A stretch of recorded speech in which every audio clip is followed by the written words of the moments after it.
La tristesse. On peut la ressentir pour une multitude de sentiments complexes. Cela peut être des sentiments amoureux ou bien des sentiments humains tout simplement, des personnes pour qui vous aviez de l'affection, de l'amitié, de la compassion, des êtres qui vous ont touché d'une manière indélébile et qui du jour au lendemain disparaissent de votre vie.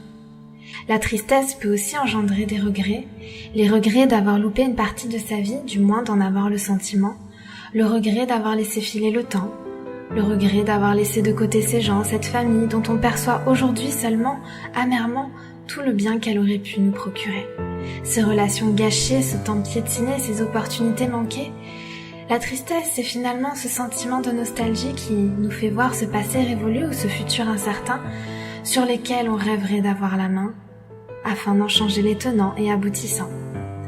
La tristesse, ce sont ces larmes que tu verses, le cœur et la gorge serrés, pensant que ça ira mieux après.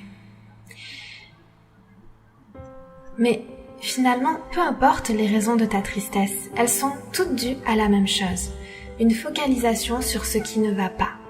Alors, si tu souhaites ne plus être triste, ne focalise plus ton esprit sur ce qui te rend triste.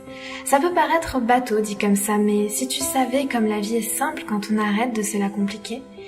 La tristesse, c'est triste et le bonheur, c'est beau.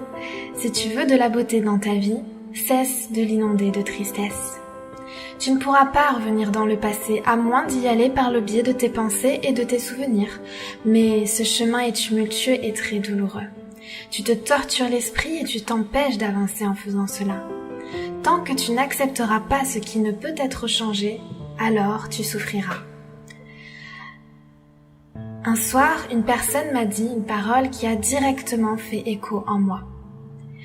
La solution est en toi. Toi seul es capable de décider d'arrêter de souffrir, m'a-t-elle dit. Et même si au fond de moi je le savais déjà, ça m'a rappelé que oui, c'est moi qui décide de continuer de souffrir ou d'aller de l'avant. Ça ne tient qu'à toi de te laisser submerger par cette vague d'émotions, de la laisser t'aspirer vers le fond ou bien de t'en éloigner de toutes tes forces. Je ne te dis pas que ça va être facile, que du jour au lendemain tu vas retrouver le sourire, mais il te faut être forte et intransigeante envers toi-même. Sois pour toi comme une amie. Dès que tu te sens repartir dans le gouffre, alors vite, ressaisis-toi, reprends-toi et réconforte-toi comme tu réconforterais une amie. Petit à petit, tu verras ton chemin s'éclaircir ainsi que tes pensées. Tu sais, l'être humain déteste le vide, alors si tu laisses trop de vide dans ta vie, dans ton cœur, dans ton esprit, il risque de se remplir de mauvaises choses, comme de la tristesse par exemple. Alors un conseil, occupe-toi autant qu'il est possible de s'occuper dans une journée, de la meilleure des manières. Rends-toi utile, construis-toi et avance, ne t'arrête pas jusqu'à ce que Dieu te fasse retourner à lui.